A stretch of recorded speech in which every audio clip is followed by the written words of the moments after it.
right, guys, good morning. Adam Coggin here. I hope you're doing well. I'm here this morning to bring us some Thursday thoughts. I hope you've enjoyed your first week working through the Spiritual Life Guide. There's a lot of great content in here, and I know it'll be a blessing to all of us as we go through that this semester and this year. And I just pray and hope that you will be blessed by some of the content and the discussion that happens because of this guide. So I hope you also enjoyed Owen's message on Tuesday as he walked us through the story in Mark chapter 5 verses 1 through 20 that's in your Spiritual Life Guide. And I hope you enjoyed your time on Wednesday working through the questions there in the guide. And so today we're going to look at Thursday's section, which is on the bottom of page 9. If you have your guide and you want to open it there, that'll be awesome. It's there. And we're going to take our spiritual temperature here in just a minute. But all of you by now are very familiar with taking your temperature every day. We have to do it every day. You log into the Basecamp platform and you or your parents put that information in and submit it, and you get that beautiful green check mark that I know I love. It makes me feel like I accomplished something already for the day to get that green check mark. I just feel so excited. In addition to that, you fill out some questions on there about symptoms that you have, coughing, shortness of breath, so on and so forth, and then you answer some other questions, and then you submit it and you get your check mark. We kind of want to do the same thing today. You have to do that every day. We're putting in this guide an opportunity for you to do that once a week.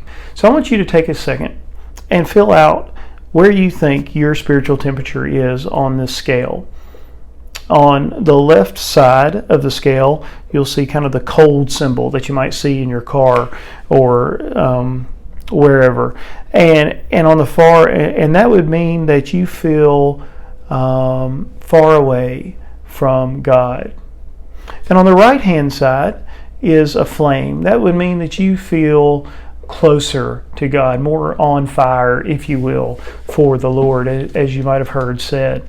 So I want you to take just a second and see, where do you feel like you are right now? It's just a good opportunity for you to take and do kind of a self-evaluation of where are you.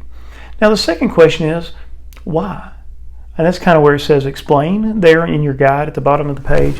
Why are you that temperature? That's where we would go back if you had a temperature in the Basecamp platform. We'd go back and look at some of those symptoms, the coughing, the shortness of breath, whatever it might be.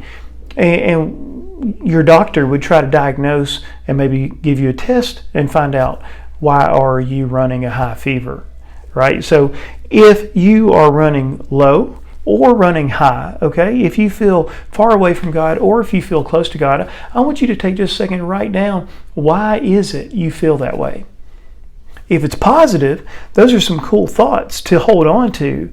Maybe it's because of relationships that you're in with your friends. Maybe it's because you've been reading your Bible more. Maybe it's because your prayer life is solid right now. Whatever it might be, and that helps you maintain a solid relationship and a good temperature. If you feel far away and you have a low temperature because you feel further away from God, then why is that? Is it because you're hanging around with some folks you don't need to hang around? Is it because you're involved in some things that you shouldn't be involved with? Whatever it might be, write those things down. Nobody's going to see this. You're not turning this in. You don't have to show it to get out of class or anything like that. This is for your own personal reflection. What are your symptoms that lead to your temperature? Put that right there on those couple lines. And the last thing we want to talk about today is, how did you experience God today? Week. If you haven't experienced God today, have you experienced Him this week? Take a moment, reflect on that, write that down. It is so important for us to be able to capture those moments where we see God. Too often we go through life, even as a Christian. I've been a Christian since I was 12. I'm 43 now. All right, and I can't tell you how many days have gone by that I have not taken the opportunity to recognize where I saw God. That is a lost day in my life. Because God is working. He is alive and working each and every day in all of our lives. And sometimes we might have to try a little bit harder to recognize it. But if you don't ever ask the question, you're not going to recognize it as much. So where did you experience God today or this week? Take a moment and write that down. While you're thinking about that, I want to add a caveat to that, or add on a question to that.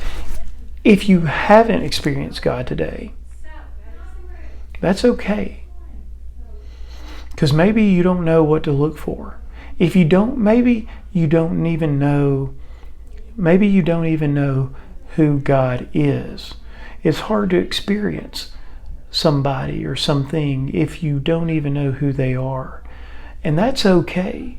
Because I'm here to tell you today, if you don't know who God is, if you haven't experienced God, if you don't know how to identify if God is working in your life, I want you to know something. You are in the right place. You're here at the school surrounded by students, hopefully, faculty, staff, coaches, life group leaders that are here to help you know who God is. So if you don't know who God is, reach out to one of those folks. Reach out to me if you want to. And let us help you along this path, along this journey to experience God. And your life will forever be changed.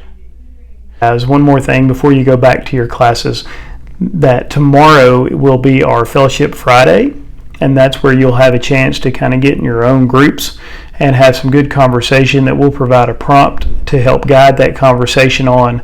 But that will be completely student-led.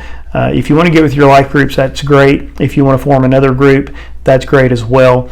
We will be splitting up. Sixth grade, you will be staying in your hallway, in your classes, and you'll have some special instructions from Dr. Sane as to exactly where to go and what to do there. For 7th and 8th grade, you will be going to the Miller Gymnasium.